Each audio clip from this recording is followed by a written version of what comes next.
La Asociación Evangelística Luis Palau presenta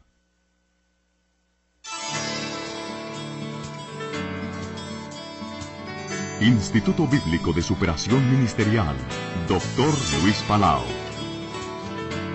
Muchos saludos, mis queridos consiervos en la obra del Señor.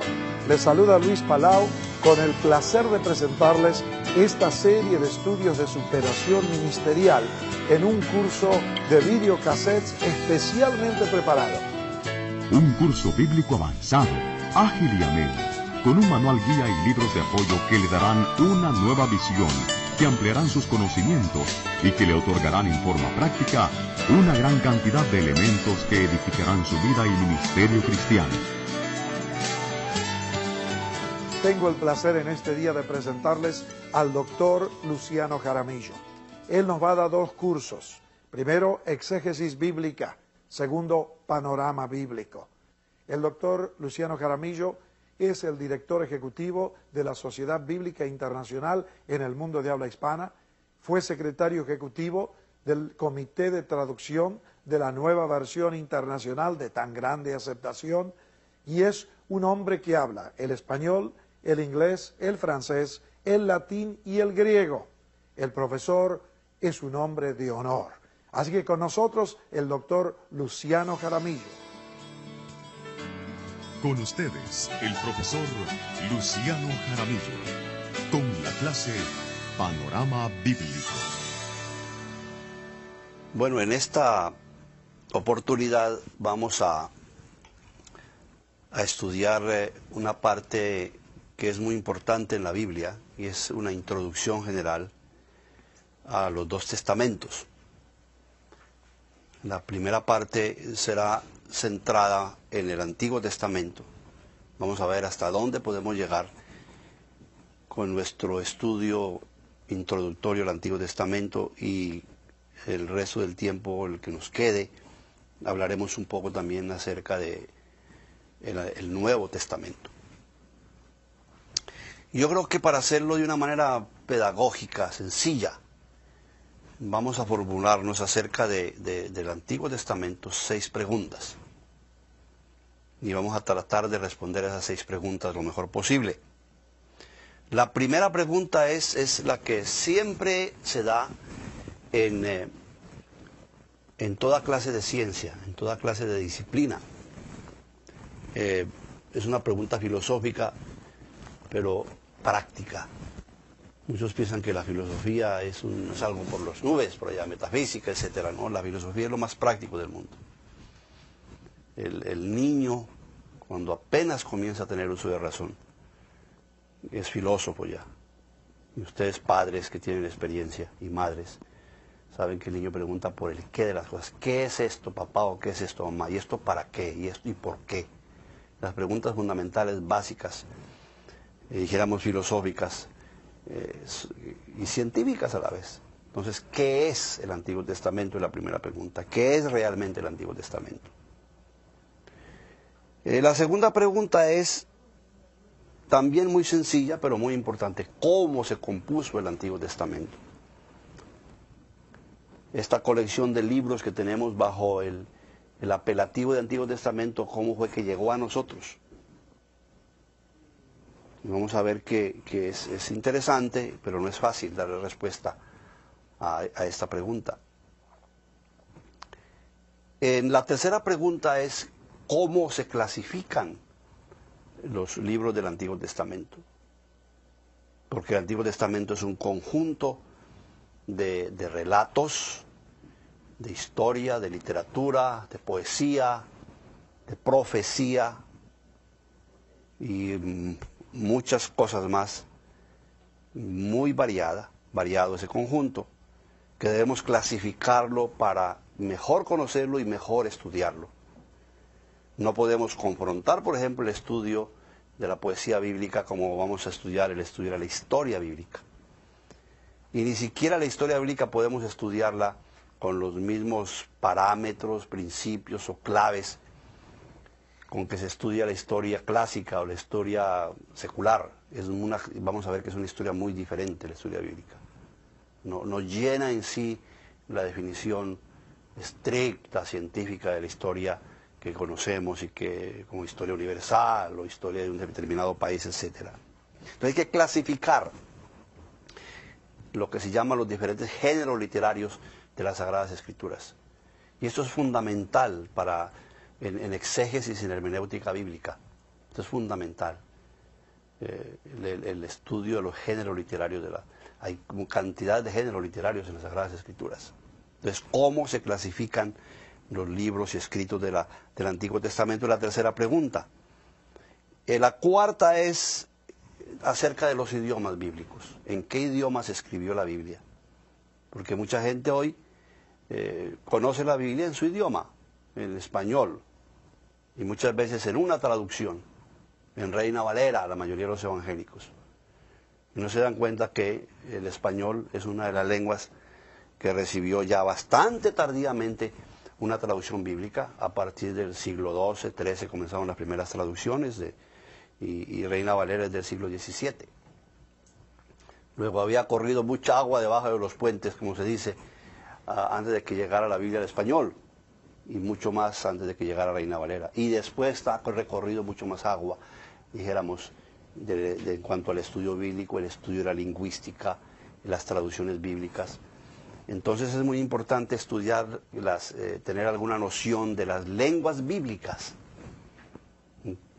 ¿Qué significa cada lengua de estas? ¿Y por qué se escribió la Biblia en cada una de estas lenguas? Porque hay una razón, ¿no?, de las lenguas bíblicas. Entonces, ¿en qué idioma se escribió el Antiguo Testamento? Esa es la cuarta pregunta.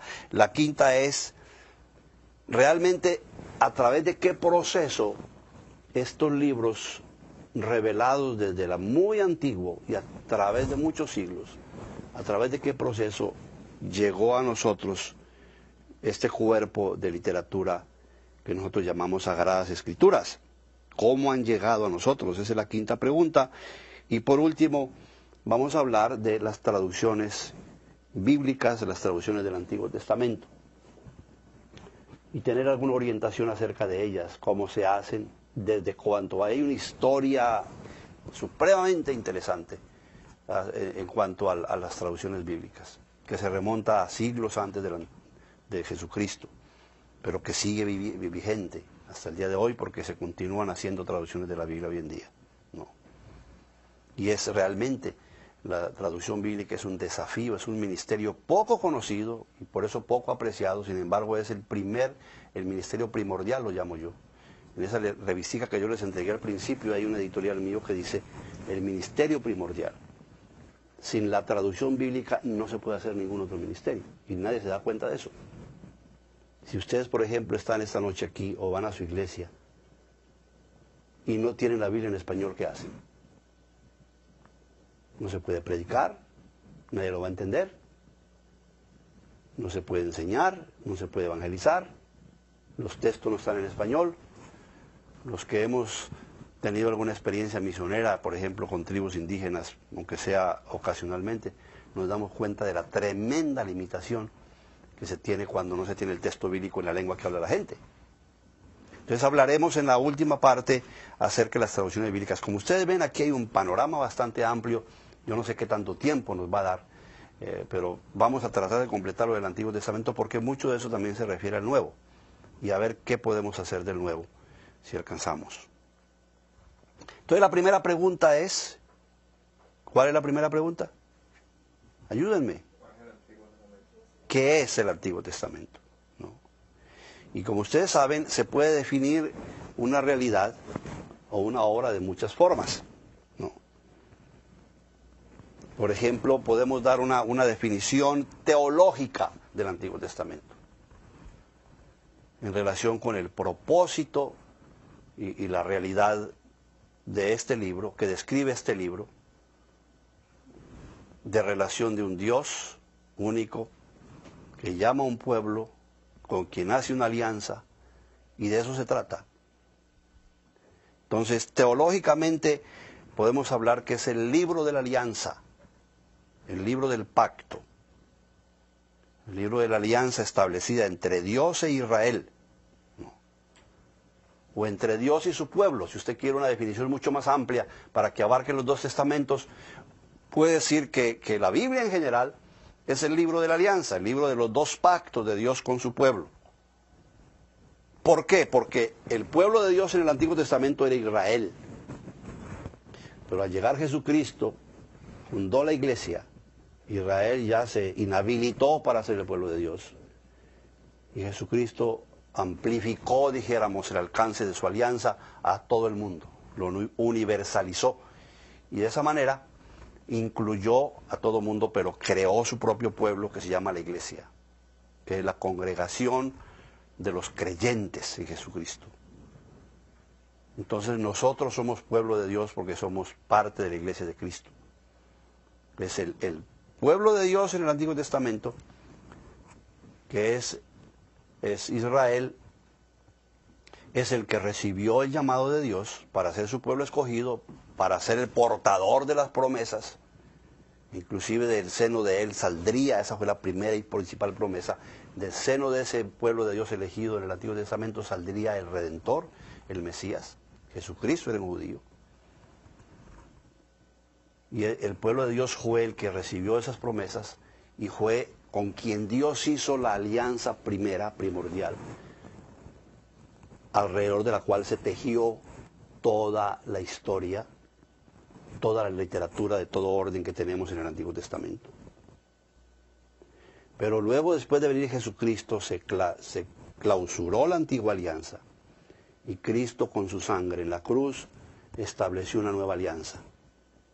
No más sacrificios de animales, un solo sacrificio como el sacrificio de Cristo en la cruz. Sacrificio cruento porque hubo derramamiento de sangre, pero una vez por todas, dice el Nuevo Testamento, dice la carta a los Hebreos y dicen otros pasajes en el Nuevo Testamento. Y Cristo entonces estableció la nueva alianza con su nuevo pueblo que se llama su iglesia, a quien identifica Pablo como el cuerpo de Jesucristo. Entonces, la antigua alianza y las relaciones de Dios con el pueblo de la antigua alianza, todos los acontecimientos que están alrededor de esa relación están narrados, están contenidos en el Antiguo Testamento. La nueva alianza y toda la relación de Jesucristo y Dios mismo,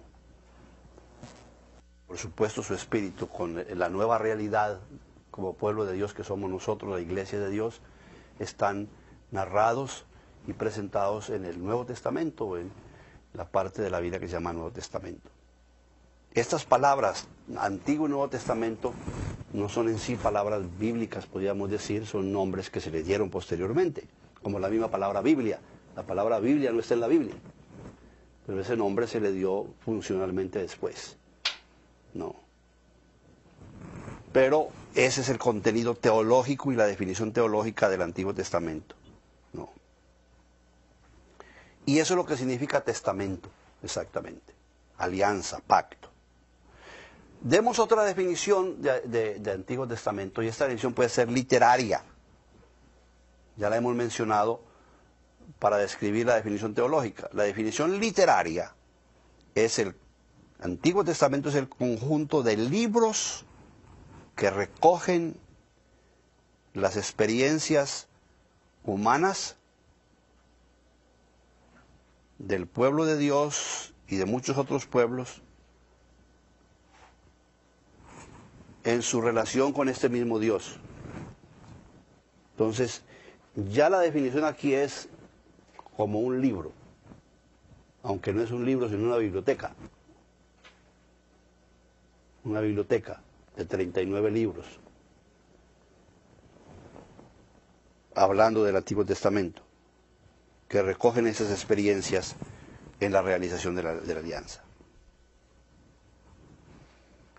Entonces, hablamos de un conjunto de libros. Ahora, si usted, cuando decimos ¿cuántos libros? Ahí ya nos metemos en otro problema. Si usted va hablando a evangélicos, y aquí somos evangélicos todos, decimos 39 libros. Pero si usted va a hablar a católicos o habla a los católicos, van a decir que son 47 libros. Porque para ellos hay más libros en el Antiguo Testamento.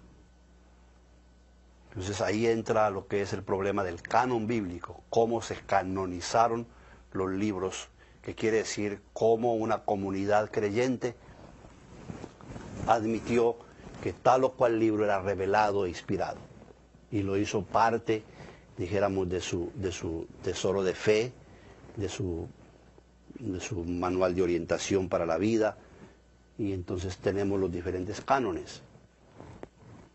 Pero nosotros, los evangélicos, como los judíos de Palestina, no todos los judíos palestinenses que admitían la autoridad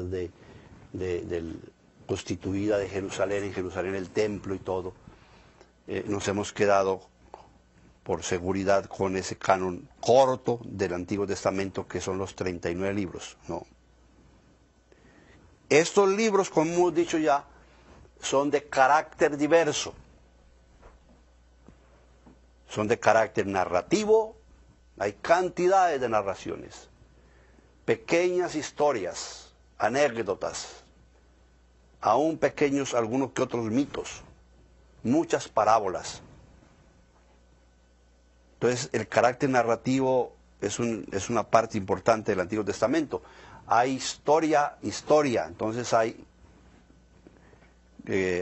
escritos de carácter histórico, hay escritos de carácter poético. Buena parte de la Biblia es poesía, encontramos poesía e himnos y cánticos en casi todos los libros de la Biblia.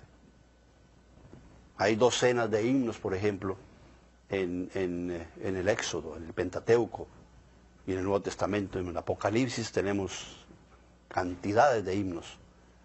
Posiblemente que el pueblo de Dios en una otra época los utilizó como parte de su alabanza y entonces se incrustaron para ilustrar o para proyectar alguna verdad dentro de uno u otro libro de la Biblia, ¿no? Hay escritos de carácter pedagógico, de enseñanza, que llaman los libros didácticos, ¿no? Y estos escritos de carácter pedagógico forman un cuerpo de literatura muy especial. Por ejemplo, todos los libros sapienciales que hablan de la sabiduría, que es una parte importante de la Biblia, por lo general son pedagógicos. El libro de los Proverbios, el libro del Eclesiastés. Y hay partes pedagógicas en muchas partes de las Escrituras, donde hay enseñanzas. Por eso los evangelios, aunque son históricamente hablando, son historias sui generis, sin embargo, en gran parte también son didácticos, son libros didácticos porque hay muchas enseñanzas. Cristo es un maestro. Las cartas de Pablo y las otras cartas son libros pedagógicos, son libros didácticos de enseñanza.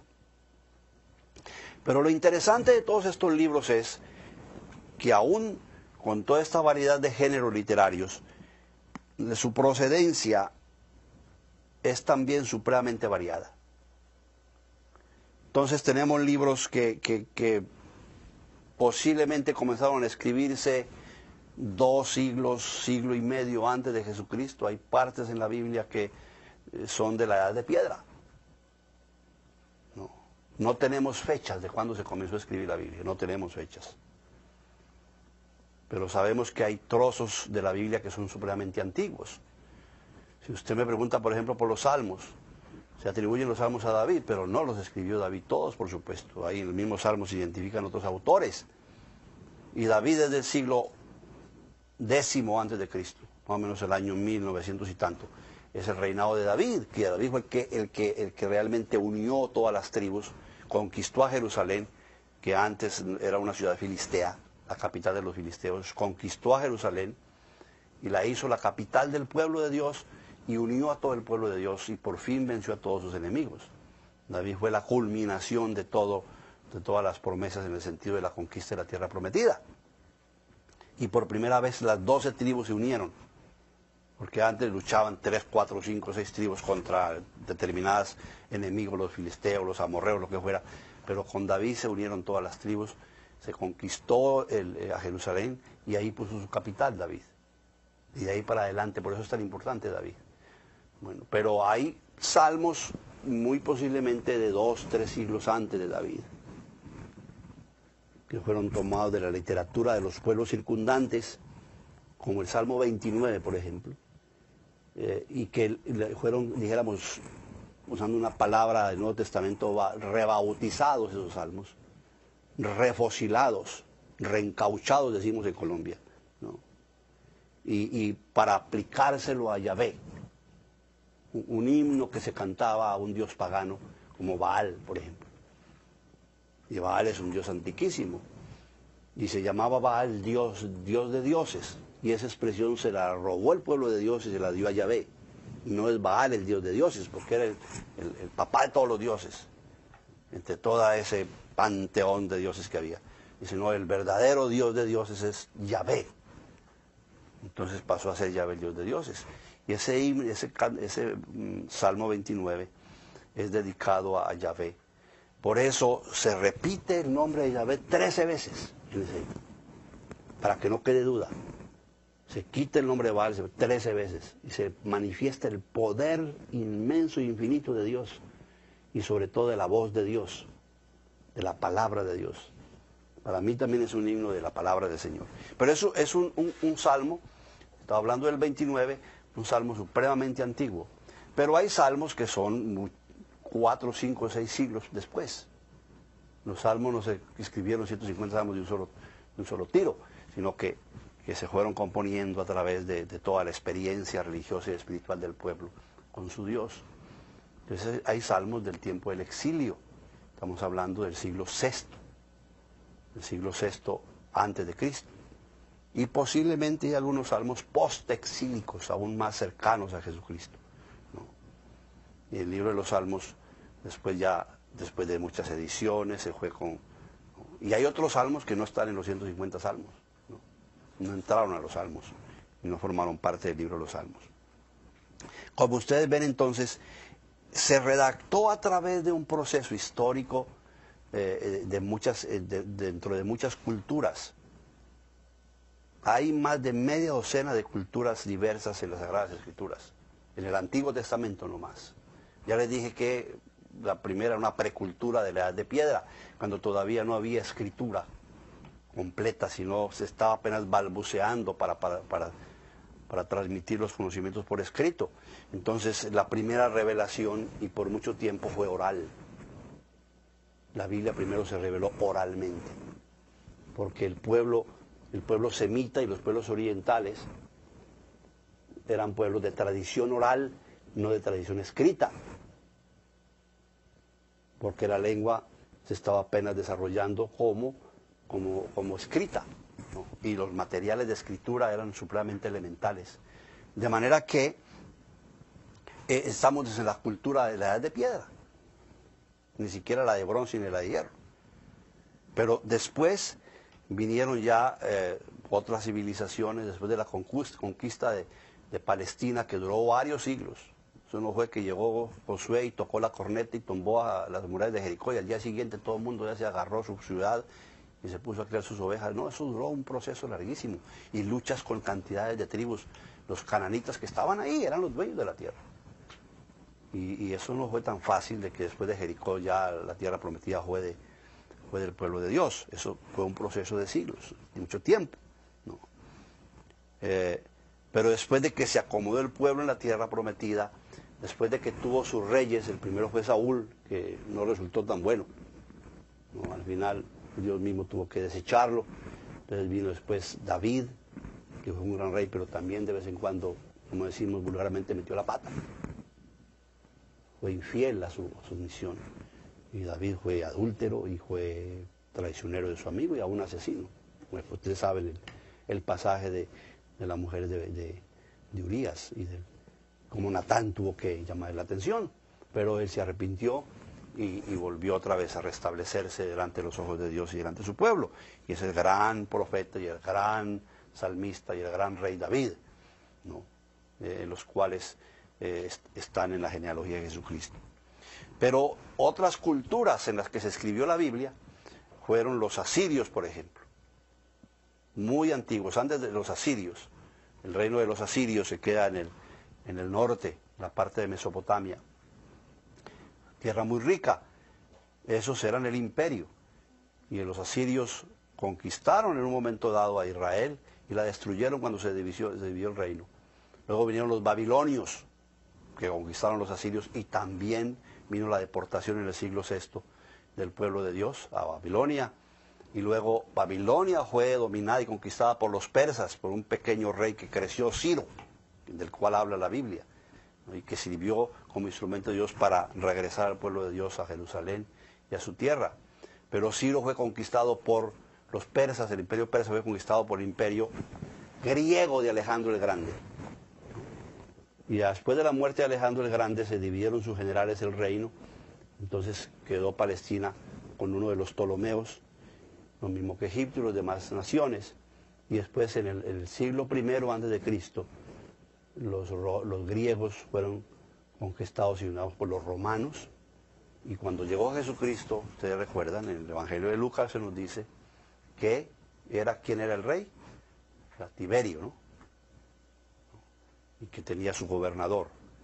Y Cristo fue condenado políticamente por un tribunal romano, religioso, el Sanedrín y romano, porque los romanos eran los que mandaban en ese tiempo. Entonces hay una cantidad de culturas a través de muchos siglos que están dentro cuyo marco se escribió el Antiguo Testamento, con un puente hermoso que va desde la Edad de Piedra hasta Jesucristo hablando del Antiguo Testamento, ¿no? Cuando regresemos del receso vamos a hablar qué es lo que no es el Antiguo Testamento. Yo creo que ya tienen una noción ustedes más o menos clara qué es lo que es el Antiguo Testamento, ¿no?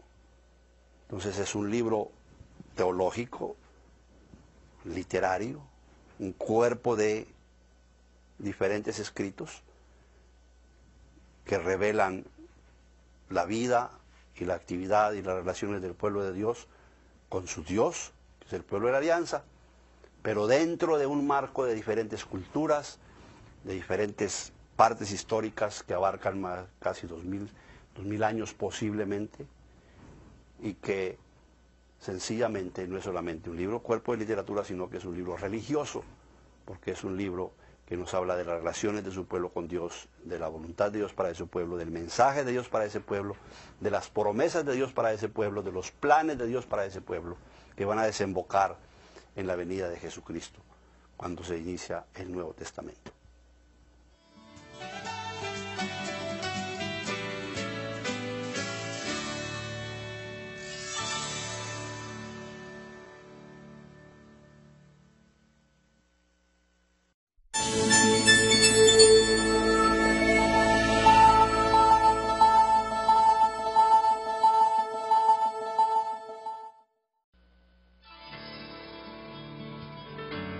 Con ustedes, el profesor Luciano Jaramillo, con la clase Panorama Bíblico. Muy bien, entonces estábamos en la primera parte de esta conferencia hablando sobre lo que es el Antiguo Testamento. Vamos a terminar esa parte definiendo lo que no es el Antiguo Testamento. Primero, muchos piensan que el Antiguo Testamento es toda la literatura de Israel, como una especie de antología literaria de Israel, y una antología es la colección de escritos de diferentes autores de un pueblo. No es, la Biblia no es eso. En primer lugar, porque en la Biblia no están todos los escritos de Israel.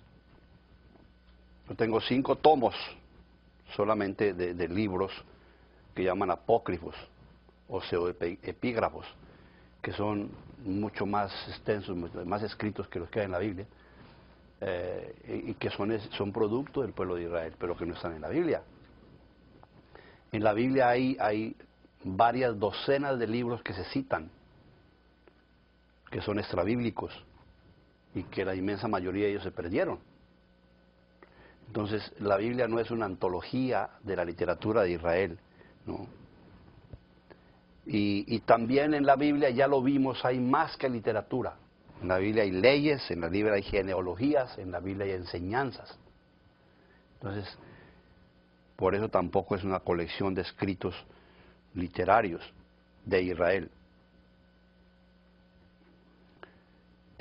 Otra cosa es porque la Biblia no es una colección fragmentada, desarticulada, sino que la Biblia tiene una conexión a pesar, recuerdan ustedes que en la primera parte hablamos de las diferentes culturas que se dieron en más de dos siglos, de 2 milenios. Sin embargo, la maravilla de la Biblia es que a pesar de haber sido escrito en tantas culturas, en tantas épocas y por tantos pueblos, bajo diferentes imperios y circunstancias, realmente la Biblia se escribió en todos los continentes conocidos en ese entonces. Si incluimos al Nuevo Testamento, se escribió en Asia, Asia Menor, que es lo que es Turquía hoy en día, el Medio Oriente, que es Palestina, el Lejano Oriente, que es Irán, Irak. Hay libros que se escribieron, por ejemplo, desde Babilonia. Ezequiel fue un profeta que escribió desde Babilonia, en el Lejano Oriente. Se escribió en África, en Egipto. Jeremías terminó su profecía en Egipto. Allá murió, pero la última parte de Jeremías y posiblemente las Lamentaciones se escribieron en Egipto. Estamos en otro continente. Y si vamos al Nuevo Testamento, Pablo escribió cartas desde Grecia, que ya es Europa, y desde Roma. Entonces, la Biblia se escribió en todos los continentes que se conocían en ese entonces.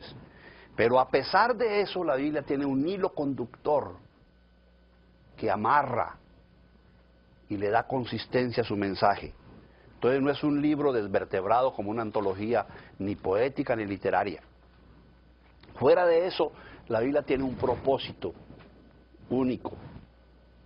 Y ese propósito no se lo da ningún autor de los libros bíblicos, sino el autor principal de la Biblia, que es Dios. Y uno de los criterios de revelación, es decir, uno de los criterios por los cuales nosotros podemos descubrir que este libro no pudo haber sido un libro cualquiera, ni un libro escrito por los hombres, sino que es un criterio de inspiración divina, es precisamente eso. Es la unidad del mensaje bíblico, la unidad de propósito de la Biblia, que nunca se pierde y que está ahí latente siempre y a veces explícitamente se manifiesta. Fuera de eso, no solamente la Biblia tiene un hilo conductor que es llevado por el autor principal de la Biblia, ahí es donde se ve la acción de Dios en las Sagradas Escrituras, ¿no?, que va sacando adelante por entre toda esta maraña de civilizaciones, de culturas, de acontecimientos históricos, de subidas y de caídas de hombres y mujeres que se mueven en el campo bíblico, por dentro de todo eso va sacando adelante sus propósitos. El Dios de la Biblia es un Dios con propósito y con una meta, y saca adelante sus propósitos. Por eso tiene un propósito, y además tiene un tema central. La Biblia tiene un tema central.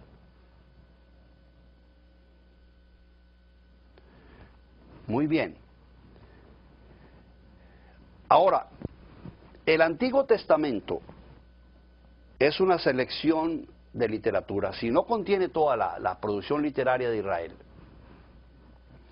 entonces, ¿qué es lo que caracteriza fundamentalmente el Antiguo Testamento? Estamos todavía en el Antiguo Testamento. Vamos a decirlo de una manera muy sencilla.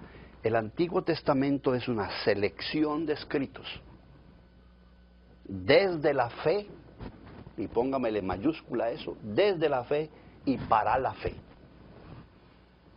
Y aquí hemos llegado a lo que podía ser la distinción fundamental de este libro, o de esta colección de libros que llamamos Antiguo Testamento, en relación con cualquier otro libro o cualquier otra colección de libros. La Biblia es un libro escrito desde la fe, y su propósito es fortalecer la fe, transmitir la fe. ¿En quién? En el mismo autor de las Escrituras, en Dios. En la palabra de ese Dios, en las promesas de ese Dios, en los planes de ese Dios. Ese, dijéramos, es el criterio fundamental o el aspecto fundamental que nos hace estar frente a un cuerpo de literatura preciosamente humana, altamente filosófica, valiosamente teológica,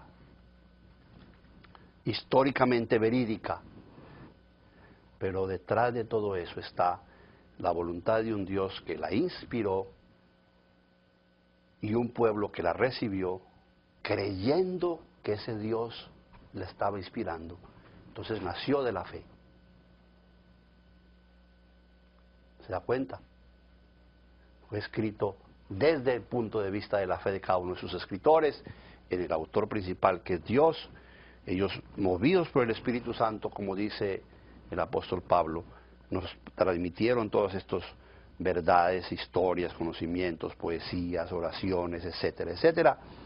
Y luego con el propósito de mantener, de fortalecer la fe de ese mismo pueblo en su Dios, en su Creador. Y de mantener vivas las promesas, que al fin y al cabo es un ejercicio de fe también, mantener vivas las promesas del pueblo, y que el pueblo entendían que venían de su Dios. Esto nos lleva a ver una cosa muy importante. ¿Cuáles fueron los criterios selectivos o de selección que tuvieron los judíos,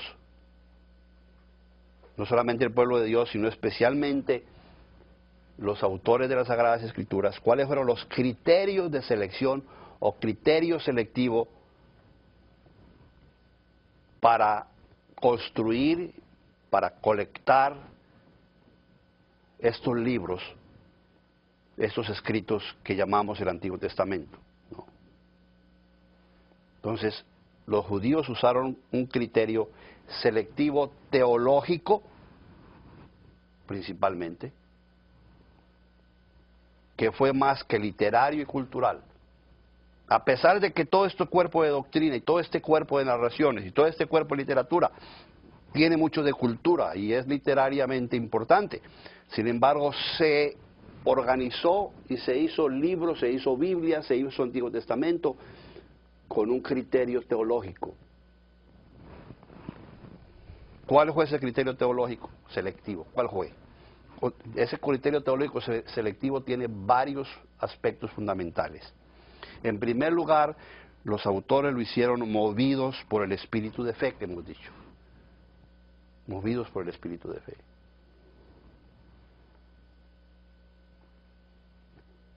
En segundo lugar, el criterio teológico selectivo fue el sentido de identidad nacional. Todo aquello que favorecía su identidad como pueblo de Dios era incluido en las Escrituras como un criterio selectivo de los libros. Por eso, por todas partes nosotros vemos que prevalece ese criterio de pueblo de Dios. Todo lo que favorece, sea en poesía, sea en, por ejemplo, en los salmos, sea en historia, las narraciones, las historias, se ve el criterio que se tiene, todo aquello que favorece la identidad del pueblo como pueblo de Dios. En tercer lugar, el sentido de vocación y de visión en el mundo. Se sentían un pueblo llamado por Dios. Por eso las vocaciones o los llamamientos en la Biblia, en el Antiguo Testamento particularmente, son muy importantes. El Dios de la Biblia, el Dios del Antiguo Testamento es un Dios que llama, es un Dios que convoca, es un Dios que da vocación. Y yo a veces me atrevo a decir que hasta cierto punto se podía definir, por ejemplo, la Biblia y el Antiguo Testamento como una colección de llamamientos o de vocaciones de Dios, primero a su pueblo y luego a individuos que Él seleccionó dentro de su pueblo. Y usted los tiene desde el paraíso con Adán y Eva, a quien primeramente los creó y les dio una vocación, pereced y multiplicados, dominar la tierra, les dio una misión. Dios llama, esa es su vocación, y luego envía, da una misión, una comisión. Y eso fue lo primero que hizo cuando creó a nuestros primeros padres. Les dio una vocación al darle vida y luego les dio una misión. Ellos traicionaron la misión de Dios, no la cumplieron, fueron infieles a esa misión, porque dejaron introducir al enemigo de Dios, entonces se echó a perder el plan de Dios inicialmente. Dios tuvo que reconstruirlo, pero para reconstruirlo Dios volvió a llamar a nuestros primeros padres, que estaban escondidos. Y ya les dio otra nueva vocación y otra nueva misión, pero más dolorosa. Pero les dio una misión. porque les dijo, a pesar de todo, de la raza que van a ser de ustedes, van a ser el Redentor. Del mismo género humano van a ser el Redentor. Y ustedes van a iniciar esa misión. Con dolor van a tener que trabajar, y Eva va a tener que sufrir dando al parto, pero eso es parte del pago de su pecado, y luego de esa raza que va a salir de esa pareja, la gran misión de ser los padres de la humanidad y los padres del Mesías. Y así cada uno de los que Dios llama en la Biblia vemos que tiene un sentido de vocación, un sentido de misión. Brincando un poco, vamos, primero Abraham se lo trajo de Ur de Caldea para ser el padre de su pueblo. Pero Moisés, en el capítulo 3 de Éxodo, vemos cómo Moisés es llamado por Dios. Moisés se resiste un poco, porque tiene miedo, porque tenía un problema pendiente con el faraón, había matado a un egipcio. Y estaba muy bien acomodado ya, con 80 años, viviendo en las tierras de Madián. Pero Dios lo saca de su comodidad y le dice, usted va a tener que irse, mi estimado Moisés, y va a tener que presentarse ante el faraón, porque yo he visto mi pueblo que está oprimido, ya había llamado a su pueblo, y quiero liberarlo. Y usted va a ser el que va... Pero yo no sé ni hablar, le dice. Dice, déjese de tonterías, si usted no sabe hablar, ahí le pongo a Moisés que se habla muy bien. A Aarón, que él se habla muy bien. Y era elocuente. Pero usted es el que yo elijo. Así medio gangoso y gago y todo, sí, usted me va a servir a mí porque y usted va a decir lo que yo le diga y usted va a hacer lo que yo le mande.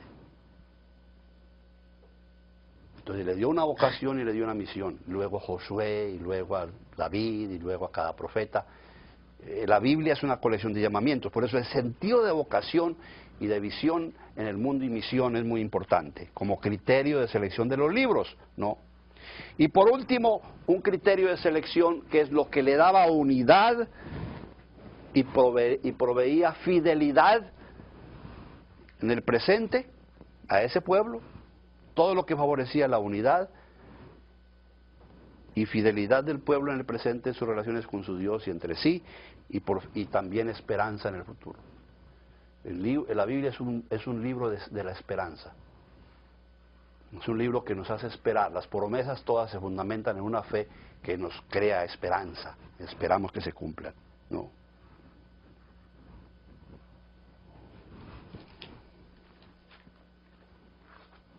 Ahora, ¿cómo se concretizó eso entonces? Van a ver ustedes, ahora más entienden más bien por qué ciertas narraciones están en el Antiguo Testamento, en los diferentes libros del Antiguo Testamento. Si ustedes les aplican esos criterios que les acabo de dar, dicen, aquí está la razón. Porque aquí se ve muy bien que se aplica uno de los criterios de unidad, de fidelidad, de fe, lo que sea. Entonces, ¿qué fue lo que se seleccionó para ser parte del Antiguo Testamento? Les voy a dar una lista. Las tradiciones sobre Abraham era muy importante. Con Abraham se daba no solamente alimento a la fe, como que era el padre de la fe, sino unidad al pueblo. Moisés y el Sinaí, la monarquía, la experiencia en el desierto, los años que pasaron en el desierto, era muy importante, que nos narra el libro del Éxodo, con toda esa cantidad de leyes del Levítico. Uno a veces dice, pero ¿por qué tantas leyes y tan meticulosas? Hay que ver las circunstancias del desierto, el aspecto higiénico del desierto, la ausencia de agua en el desierto. Tenían que cuidar cada cosita. Entonces eso mantenía al pueblo primero que todo en disciplina, en fidelidad, y para que hubiera más fidelidad y unidad, Dios mismo se vino a vivir en medio de ellos, y por eso la tabla de la tienda de la alianza la puso en medio de ellos.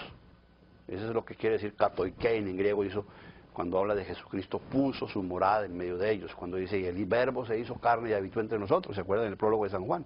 Es decir, Cristo no solamente tomó la carne, sino que puso su tienda de vivienda en medio nuestro, recordando la antigua alianza. Todas estas cosas las podemos entender, la experiencia en el desierto, las palabras de los profetas, las reflexiones de los sabios, algo que casi nadie se preocupa ni en explicar, y ahora me ha dado a mí por predicar sobre las genealogías, las listas y las genealogías. Hay cantidades de genealogías en el Antiguo y el Nuevo Testamento. Ya en el capítulo 3 aparece una genealogía en el Génesis, y por supuesto el Evangelio de Mateo comienza con una genealogía, Y Lucas en el capítulo 3 tiene otra genealogía. Y hay cantidad de genealogías por todas partes en el Antiguo Testamento. ¿Por qué?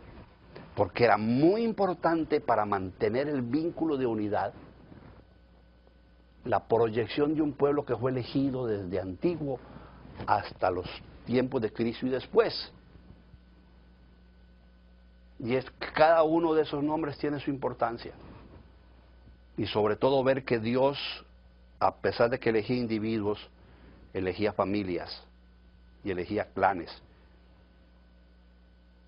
Entonces las listas y genealogías son muy importantes y tienen una razón de ser. Las tribus y sus territorios. La conquista de Palestina o de Canaán realmente tomó todo su sentido. Todos esos siglos de conquista y de luchas que ustedes ven ahí con toda esa cantidad de tribus en la Canaán, de la tierra prometida, toman su sentido general, se redondean totalmente cuando llega David, primero Salomón y después David, y da unidad total al pueblo. Y le da una identidad total al pueblo. Y las 12 tribus se hacen un solo pueblo. Pueblo de Dios, bajo su rey David. Y fue la época de oro, en muchos sentidos. Entonces, ahí eso es muy importante. Las tribus y sus territorios, las leyendas y tradiciones de sus héroes. Hay muchas narraciones que se pierden en la oscuridad del tiempo, que nos dejan pendientes de algunas explicaciones. Sansón, por ejemplo, muchos de los jueces, el vellocino de Gedeón, son pasajes hermosísimos.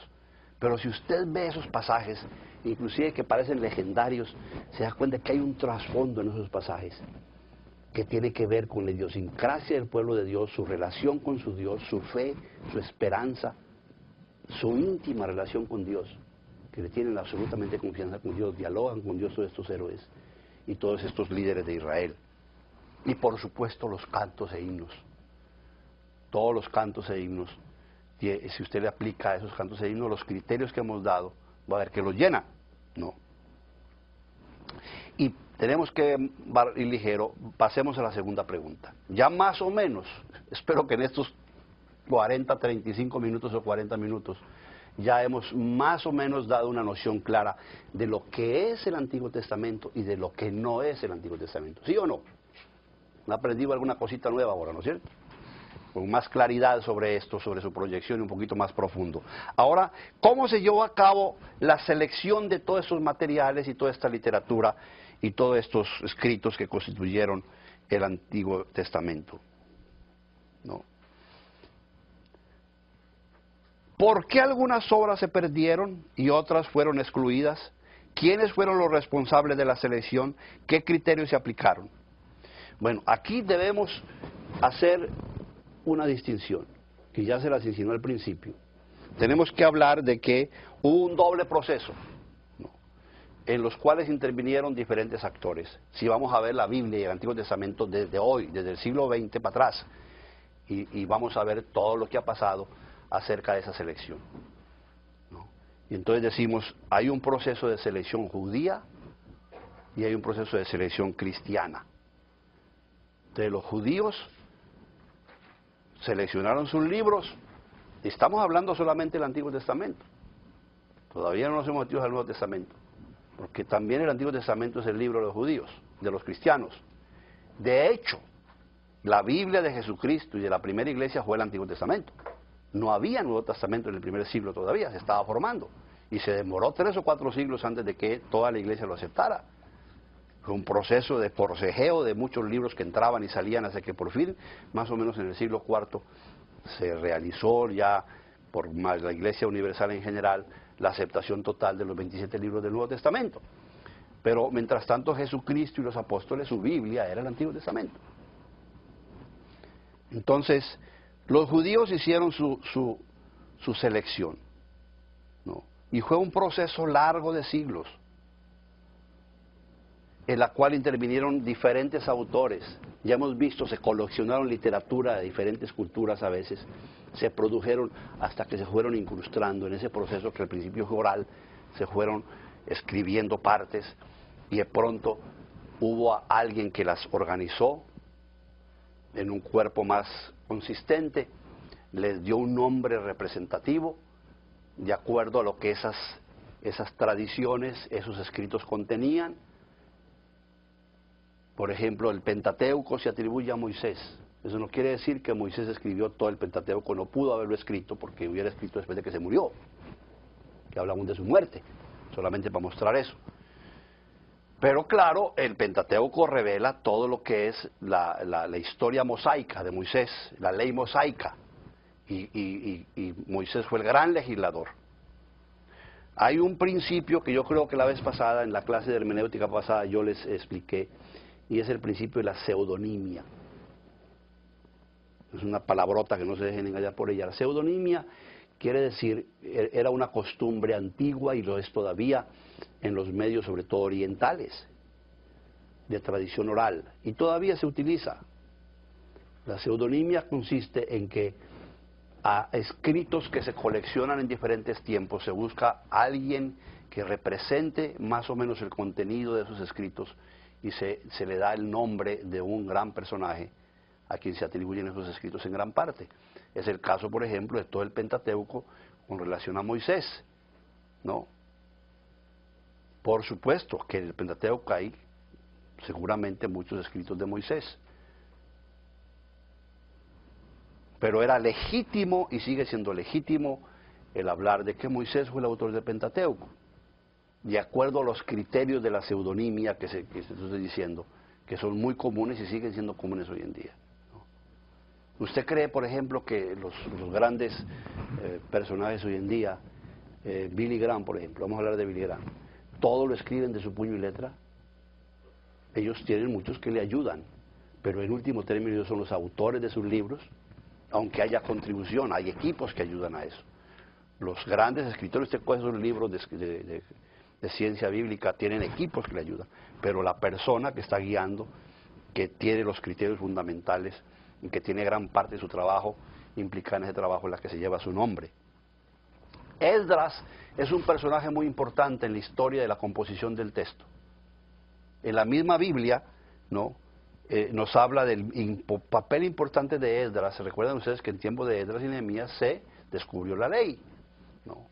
Entonces, Esdras podía haber sido uno de los grandes editores de los libros de la Biblia en su tiempo, ¿no? Y por supuesto, especialmente la Torá, porque lo que se hablaba y que se leía era el libro de la ley, la Torá, que son los primeros 5 libros de la Biblia, ¿no? Y Esdras es del tiempo de los persas, estamos hablando del siglo V antes de Cristo, poco después de la liberación del pueblo de Babilonia con los persas y Ciro, su rey, que les dejó regresar a Jerusalén y reconstruir su templo y reconstruir la ciudad. Unos años después tenemos a Esdras y hubo un gran renacer. Entonces la literatura bíblica que estaba abandonada, y que fue gran parte del problema del pueblo de Israel, cuando se deja la palabra de lado, cuando se había perdido, no se estaba en desuso.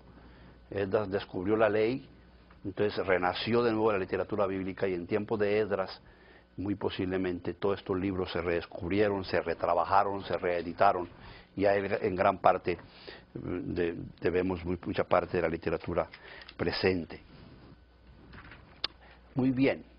Ahora, el proceso judío continuó y solamente terminó el proceso de selección y el proceso de canonización, como les mostré la vez pasada en el cuadrito este. Ustedes recuerdan el cuadrito, eso se lo vuelvo a mostrar otra vez. El proceso primero de revelación, de inspiración, y este proceso es muy importante, el proceso de canonización, ¿no? Sí, después de los manuscritos originales se hizo el proceso de canonización, que es el pueblo de Dios directamente a través de su práctica asume, recibe, acoge determinada literatura, determinados libros como inspirados, como revelados por Dios, comienza a leerlos, a hacerlo parte de su ley, parte de su vida, parte de su culto, y luego las autoridades posteriormente vienen y entonces refrendan de que esos libros son inspirados.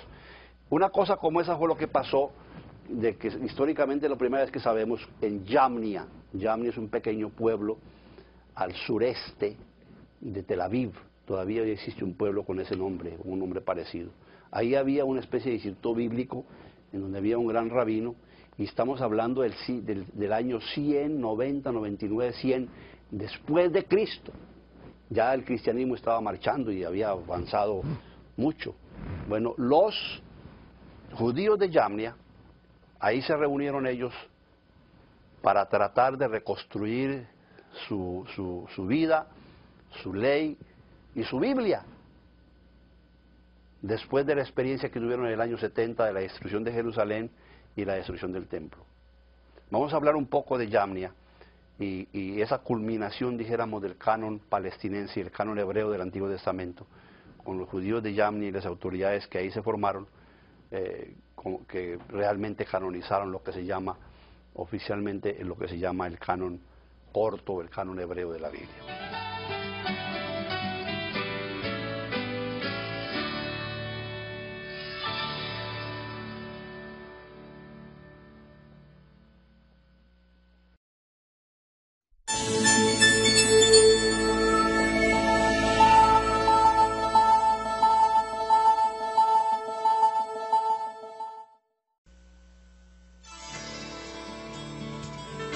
Con ustedes, el profesor Luciano Jaramillo, con la clase Panorama Bíblico.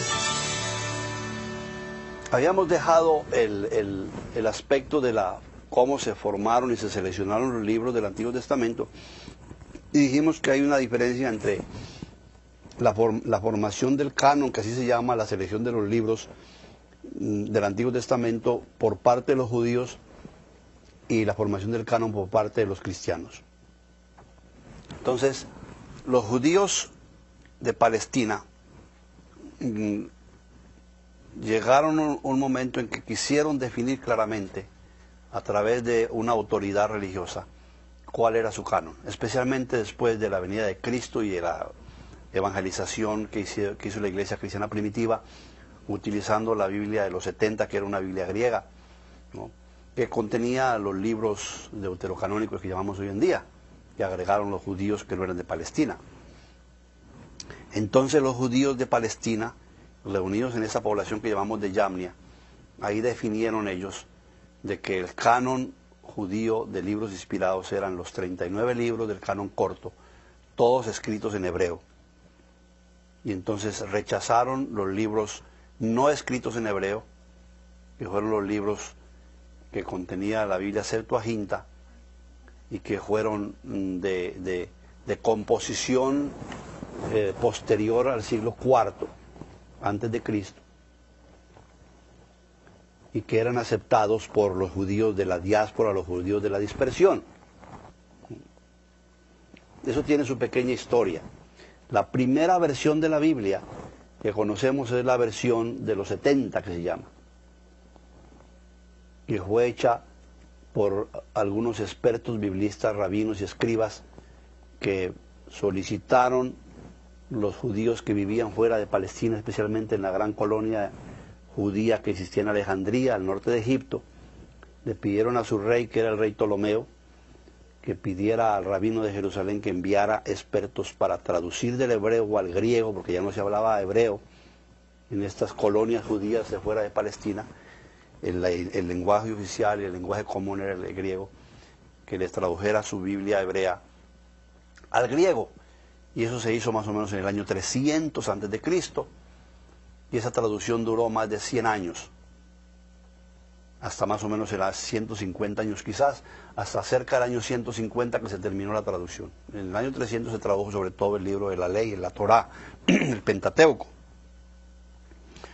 Pero esos judíos de la diáspora, ellos se sentían pueblo de Dios también, aunque estaban fuera de Palestina, y ellos dijeron, también Dios nos puede revelar a nosotros.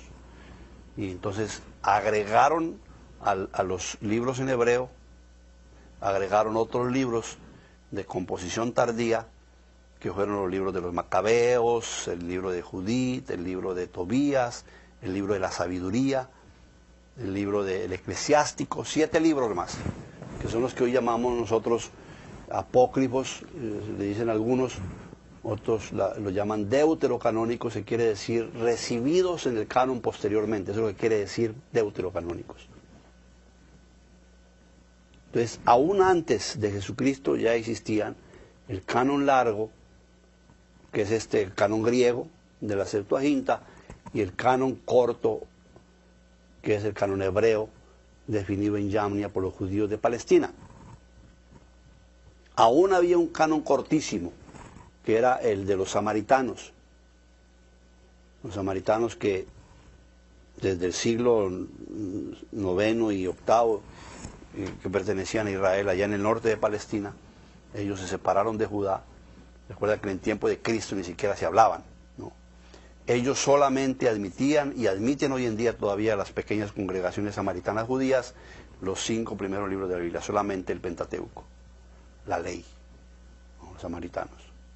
Entonces hay por lo menos 3 cánones ya en el Antiguo Testamento, ¿no? Admitidos por diferentes grupos de judíos. En el Nuevo Testamento, las iglesias cristianas, ahora entramos en el proceso de selección en relación con el Antiguo Testamento de las iglesias cristianas. Entonces, las comunidades cristianas, lo que ha pasado es que se han enrutado aceptando uno de los 2 cánones, el largo de la Septuaginta, de 47, o el corto hebreo, palestinense en hebreo, de los judíos de Jerusalén y de los judíos de Palestina.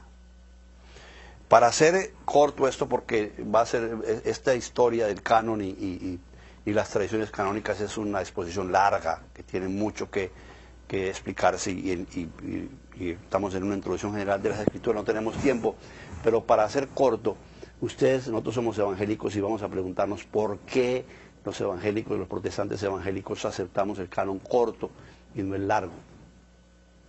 Bueno, nosotros queremos tener la absoluta seguridad en relación con la palabra de Dios. Y si aún la misma iglesia católica y las iglesias ortodoxas y otras iglesias que aceptan el canon largo lo llaman deuterocanónicos, que hasta cierto punto es una pequeña nota que los disminuye un poco diciendo fueron aceptados después. Eso es lo que quiere decir deuterocanónicos.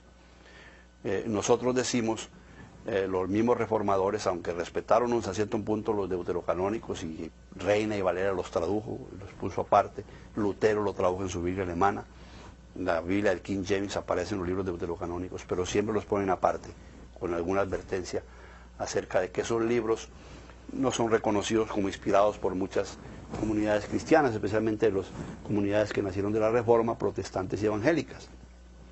¿Por qué? Porque nosotros preguntamos quién es el pueblo de Dios en el Antiguo Testamento, al cual le fue entregada su revelación. Vimos que esto es importante, el concepto de pueblo de Dios. En el Antiguo Testamento no existía la iglesia, existía el pueblo de Dios que se llamaba Israel. Y el Israel que encontramos en la Biblia es decir, Israel que está con su capital en Jerusalén, donde fue unido todo el pueblo de Dios, con sus autoridades constituidas en Jerusalén, con su templo en Jerusalén, ¿no? Aunque después fue destruido.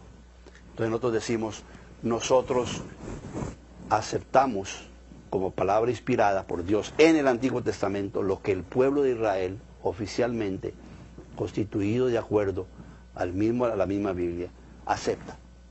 Y así de esa manera estamos sobreseguros de que estamos aceptando la revelación de siempre de las Sagradas Escrituras. Entonces nos quedamos con los 39 libros como realmente el canon oficial de la Iglesia Cristiana, Protestante y Evangélica. Hay muchas otras razones, no viene al caso darlas ahora, y hay mucha discusión sobre esto, pero para mí ese es el criterio fundamental en cuanto a por qué nosotros aceptamos. En materia de fe, en materia de relación con Dios, en materia de salvación, en materia de doctrina y de disciplina, es mejor tener y ir sobre lo seguro, como se dice, ¿no? Y por eso nuestro canon corto es el canon hebreo y de los judíos de Palestina y de los cristianos protestantes y evangélicos. También la iglesia ortodoxa rusa, por ejemplo, es simpático. La iglesia ortodoxa rusa, que es antiquísima, acepta el canon corto del Antiguo Testamento, ¿no? Y otras iglesias, ¿no? Vamos ahora a una tercera pregunta.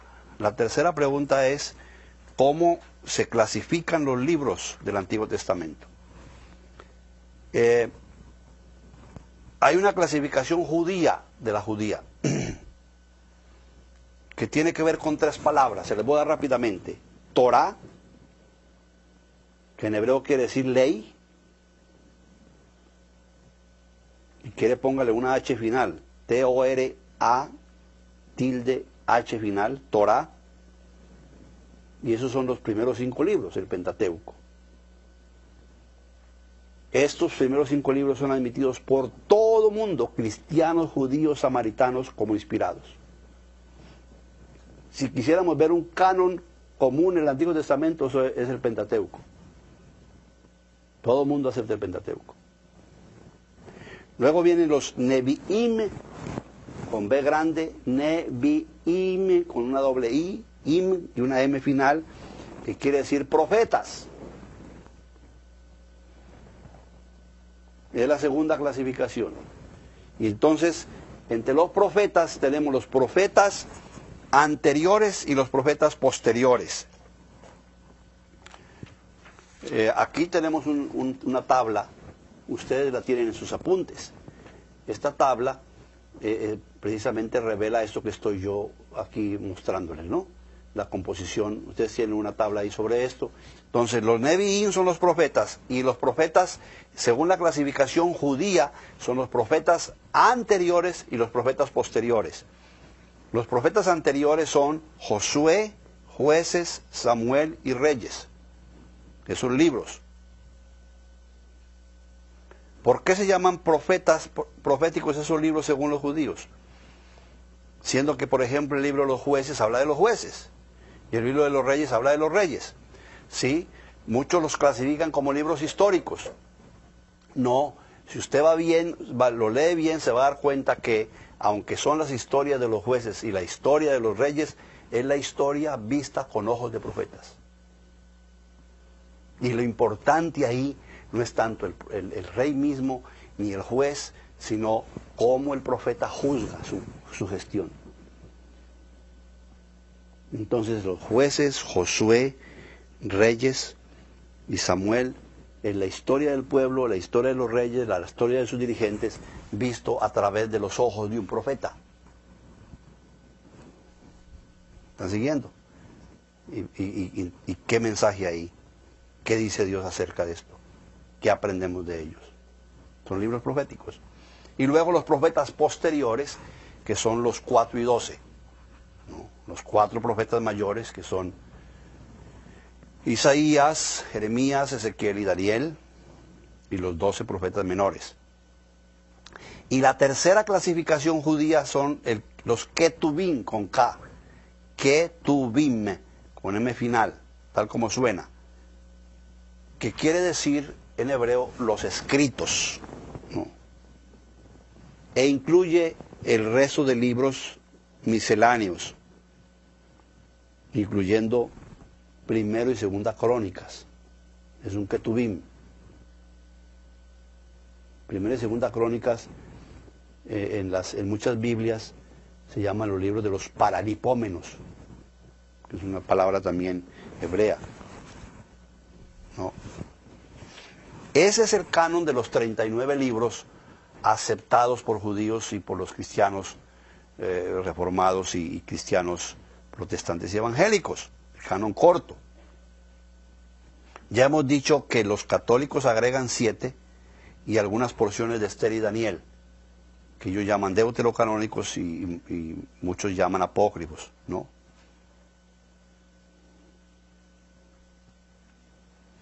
Ahora, las clasificaciones en las Biblias cristianas, sea protestantes o evangélicas o católicas, es un poco diferente de Torá, Nevi'im y Ketubim. Nosotros, por ejemplo, llamamos libros, primero el Pentateuco, luego los libros históricos, y en los libros históricos las Biblias cristianas incluyen a los que se llaman profetas anteriores, ¿no?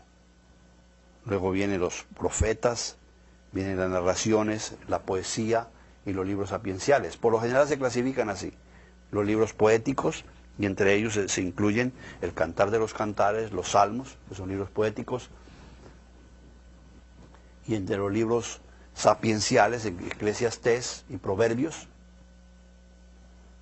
Luego los libros históricos, ya los hemos dicho, y entonces esa es una clasificación un poquitico diferente, ¿no? Vamos a otra pregunta, a la pregunta cuarta, los idiomas bíblicos. Vamos a ir un poco más rápido aquí. ¿En qué idioma se escribió el Antiguo Testamento? Y yo voy a adelantar un poco también pasándome al Nuevo Testamento porque ve que no hay mucho tiempo para esto. Los idiomas bíblicos fueron 3, básicamente 3. Originalmente la Biblia se escribió en 3 idiomas. El Antiguo Testamento en 2 y el Nuevo Testamento en 1. Si hablamos del Antiguo Testamento del canon corto. El Antiguo Testamento se escribió en arameo y en hebreo. Fundamentalmente fue en hebreo, ¿no? La inmensa mayoría del Antiguo Testamento fue originalmente escrito en hebreo. El hebreo era una lengua semita. Y hay muchas lenguas semitas. Era una lengua semita sin mucha importancia, el hebreo. Era más importante, por ejemplo, el arameo, que era la lengua de Babilonia, del imperio, como el inglés hoy en día. Pero el asirio era otra lengua semita. El fenicio era otra lengua semita. Hay cantidades de lenguas semitas. El arameo era la lengua internacional, especialmente después de la conquista del imperio babilónico, que conquistó a medio mundo, entre ellos a Israel, a Palestina. Y algunas secciones del Antiguo Testamento fueron escritas en arameo. Se les voy a dictar rápidamente. El libro de Esdras, capítulo 4 del verso 8 hasta el capítulo 6, verso 18. Y el capítulo 7 de los versos 12 al 26, esos pasajes fueron escritos en arameo. Repito, Esdras 4, 8, 6 a 18, perdón, 4, 8 a 6, 18 y 7, 12 a 26 fueron escritos en arameo del libro de Esdras. El libro de Daniel, el capítulo 2, versículo 4 al capítulo 7, versículo 28, 5 capítulos fueron escritos en arameo. Del libro de Jeremías tenemos el capítulo 10, versículo 11, y mire qué simpático, y 2 palabras del libro del Génesis, en el capítulo 31, versículo 47, fueron escritas en arameo. Dijimos ya que el arameo era una lengua muy importante, lengua internacional diplomática, fue la lengua de la materna de Jesús. Jesús hablaba en su vida diaria en Nazaret con su familia y sus vecinos arameo, era la lengua de... Y en el Nuevo Testamento nos quedan palabras en arameo, pronunciadas por Jesús. Por ejemplo, Talita Kumi, ese es arameo. Lamna Sabactani, esas palabras en arameo, que quiere decir, ¿por qué me has desamparado? La palabra Abba es arameo, que quiere decir papacito, es un diminutivo. Después del exilio en Babilonia en el siglo VI, se impuso el arameo en la vida diaria de Palestina. Y la Biblia se tradujo y se explicó en arameo. Esto es muy importante cuando hablamos de las traducciones de la Biblia. Como mucha gente, como pasa por ejemplo hoy con muchos latinos, cubanos y latinoamericanos en Miami y en los Estados Unidos, van perdiendo la lengua original. Entonces ya nuestra segunda y tercera generación, nuestros hijos y nietos, ya no hablan más inglés que español y casi ya no hablan español. Pierden su lengua materna. O comienzan a hablar un spanglish que a veces es aterrador, ¿no? Yo te llamo de para atrás, ¿cómo me llama de para atrás? ¿No? Es decir, le va a dar tortícolis y me llama de para atrás. En español se dice, yo te regreso la llamada, yo te retorno la llamada. Bueno, se perdió entonces al regreso del exilio, que el exilio fue varias décadas. Entonces aprendieron arameo en Babilonia, regresaron a Israel y se impuso la lengua aramea. para la vida diaria. Entonces se tuvo que traducir la Biblia del hebreo al arameo y se produjo lo que se llaman los targúmenes. El targum es una traducción de pasajes bíblicos con una característica, que el targum y los targúmenes agregan una explicación a la traducción. Y eso es muy importante. Por eso son tan importantes los targúmenes para estudiar el texto. Porque los rabinos y los escribas los traducían al arameo, todo es en arameo siempre, los targúmenes, pero agregaban una explicación y a veces una ilustración. Entonces, por lo general los targúmenes es una pequeña historia ilustrativa al texto bíblico que se traduce. Ahora, los libros que se agregaron, especialmente por los judíos del exilio en Egipto y otros, fueron libros en griego. Y estos libros son Primero y Dos Macabeos. Esther tiene una parte, capítulo 10, 4 al 16, 24 de Esther es en griego. Y Daniel, del capítulo 3, versículo 24 al 13, 14, del capítulo 3, 24 a 90, a 13, 14, del libro de Daniel, de los libros deuterocanónicos o apócrifos, son en griego. Los judíos de Palestina no admitieron el griego como lengua sagrada, y por eso no admitieron estos libros en la Biblia. Ya hemos explicado eso en el canon corto. Déjenme en esta última parte explicarles un poco cómo llegó la Biblia a nosotros, cómo se tradujo ese texto, escrito en esos tres idiomas. Por supuesto, les decía que iba a hablar del Nuevo Testamento. El Nuevo Testamento fue escrito, todo el Nuevo Testamento fue escrito en griego, porque era la lengua que se hablaba en su tiempo, la lengua oficial, la lengua del comercio. En la calle se hablaba griego oficialmente. A pesar de que el Imperio Romano había conquistado a Palestina y el Imperio Griego, culturalmente hablando, lingüísticamente hablando, se demoró muchísimo para imponerse la cultura y la lengua romana, que es el latín, la lengua. Por el griego todavía en tiempos de Cristo, a pesar de que habían pasado ya más de 50 años de conquista de Palestina por los romanos, y sin embargo el griego seguía siendo la lengua del imperio. Por eso el pueblo hablaba griego, y era una especie de griego muy especial. El griego que hablaba el pueblo se llamaba griego koiné, con K, koiné, que quiere decir griego común. Koiné quiere decir común. Es decir, no es un griego literario, ni un griego culto, como por ejemplo es el griego de los escritos en el siglo IV y V antes de Cristo, de los grandes autores griegos, los filósofos como Aristóteles y Platón y Sócrates. Ese es el griego clásico, que es muy diferente al griego koiné, que es el griego popular, que era el que hablaba la gente, y en ese griego koiné o común fue que se escribió el Nuevo Testamento. ¿No? Eso es muy importante saberlo. Todos los libros del Nuevo Testamento se escribieron en griego koiné. ¿Cómo llegó el Antiguo Testamento a nosotros? Hay dos formas escritas como llegó el Nuevo Testamento a nosotros: a través de manuscritos y a través de códices. A través de manuscritos y a través de códices. ¿Qué son manuscritos? Manuscritos son por lo general membranas de piel o de papiro.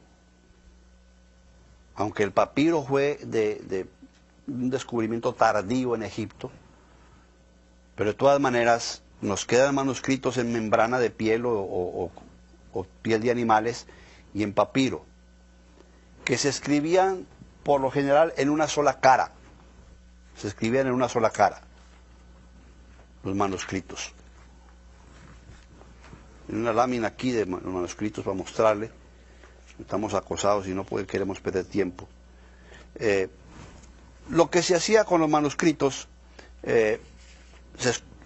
Este es un manuscrito. Mire usted. Présteme la revista que yo le di a usted y yo le muestro el manuscrito. La revista que yo les di. Esa primera que tienen ustedes ahí. Esa. Este es un manuscrito. Aquí tiene. Es un rollo. Ustedes pueden ver, a veces serán pedazos que se unían de piel o de papiro y se formaba un rollo con dos instrumentos al final, ¿no? Entonces, ¿qué se hacía? Fíjese en el rollo así. Se escribía con la mano derecha, por supuesto, pero entonces el manuscrito a veces podía tener 7 metros de largo. Entonces, con esta mano se tomaba el manuscrito y con esta se escribía en columnas, ¿no? Y se escribía de atrás para adelante. Esa es la característica de las lenguas antiguas, sobre todo semitas, el arameo, el hebreo, se escribe de atrás para adelante. Por eso cuando usted abra una Biblia hebrea, no la abra en la portada de al frente, sino tiene que voltear al revés y comenzar de atrás para adelante. Y esta era la razón. Entonces se escribía aquí, se escribía una columna acá, entonces se comenzaba a enrollar del otro lado, como ustedes ven ahí, se iba desenrollando aquí, se hacía otra columna aquí, y así se iba hasta que se terminara aquí. ¿Ve? Entonces, ese es el manuscrito, ¿no? El rollo de Isaías, por ejemplo, en Qumran, que se descubrió en Qumran, que son manuscritos muy antiguos, tiene 17 tiras. Solamente el libro de Isaías, y hay varios rollos de Isaías descubiertos en Qumran. 17 tiras de piel, con 7 metros 35 centímetros de largo, cada tira, por 27 centímetros de ancho. Y hay 54 columnas, con un promedio de unas 30 líneas por columnas. Se van abriendo las columnas y se va pasando otra columna. Pero todo ese manuscrito son más de casi 8 metros. Hoy en día tenemos miles de manuscritos del Antiguo Testamento, más de 5.000. Y entre ellos, 190 de esos, y con eso terminamos esta parte, entre ellos 190 de esos manuscritos datan de los años 250, escuchen bien, a 135, 250 antes de Cristo, estamos hablando del siglo III, a 125 después de Cristo. Todos estos manuscritos fueron descubiertos en el desierto de Judá, especialmente en Qumran y en Masada, a orillas del Mar Muerto. Vamos a dejar aquí y regresamos a hablar de los códices en esta última parte del Antiguo Testamento.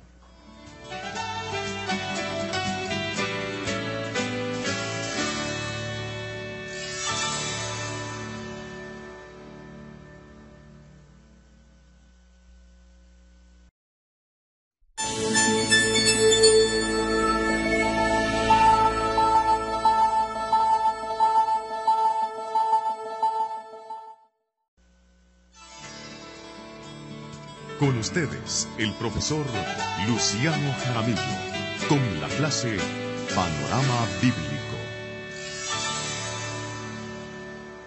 Muy bien, vamos a hablar ahora, terminamos en el periodo anterior respondiendo a la pregunta cómo ha llegado el Antiguo Testamento a nosotros y la Biblia en general. Y hemos dicho que ha llegado en dos formas básicas.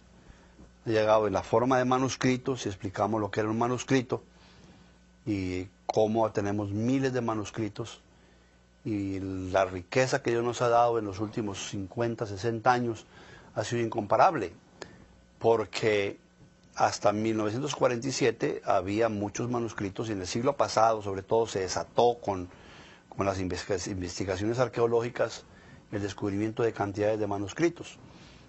Pero la gran riqueza de manuscritos moderna que nos dio el Señor fue a partir de 1947, cuando en unas cuevas a orillas del Mar Muerto, cerca de una especie de monasterio, un complejo de edificaciones antiguas que se han identificado como una especie de lugar de retiro de una secta judía que se llamaba los esenios, que era una secta judía religiosa, más que todo de hombres, que se oponía al sumo sacerdote en Jerusalén y las autoridades en Jerusalén.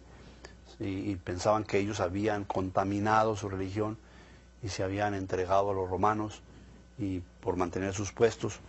Y entonces ya no aceptaban ni el templo ni a las autoridades judías de Jerusalén y formaron su comunidad ahí, que eran los esenios. Y parece que todas estos manuscritos que se descubrieron en las cuevas alrededor de Qumran, así se llama el lugar donde vivían los esenios, todos esos manuscritos que se descubrieron en esas cuevas, y son más de 22 cuevas, en buena parte pertenecían a los esenios, que las escondieron ahí cuando en el año 68, que fue cuando la rebelión de los judíos contra Roma, llegó el general Tito, que fue luego fue emperador, destruyó a Jerusalén, destruyó el templo y acabó, y los esenios desaparecieron. Tuvieron que salir también porque ellos también fueron maltratados y perseguidos. Pero se escondieron en esas cuevas, o por lo menos a la gente quizás vivía ahí por algún tiempo, y ahora en el año de 1947, casi 20 siglos después, o 19 siglos después, a través de una aventura de un pequeño pastorcito de cabras, que se le metió una cabra en una cueva de esas y él se bajó a ver qué pasaba y le tiraba piedras para que saliera, se dio cuenta que sonaba algo que se quebraba adentro, y entonces se le entró curiosidad y entró, y se dio cuenta que había unas ollas de barro ahí llenas de manuscritos. Él al principio no sabía qué era eso, y se le vendió a un zapatero remendón de Belén, y entonces entró en sospecha de que eso podía ser una cosa valiosa, y entonces se puso en contacto con uno de los obispos ortodoxos de Jerusalén, y así fue como se inició el descubrimiento. En todas estas cuevas comenzaron a explorarse miles de manuscritos, y sobre todo muy antiguos, todos anteriores a Jesucristo, y algunos de ellos, como les dije antes, manuscritos del siglo III antes de Cristo. Si usted compara que cuando Reina y Valera hicieron su traducción al español en 1569, la traducción, y en 1602 la revisión de Valera, apenas contaban con una o dos docenas de manuscritos muy tardíos, del siglo XI, XII, IX después de Cristo. Y en base a ese texto hicieron su traducción.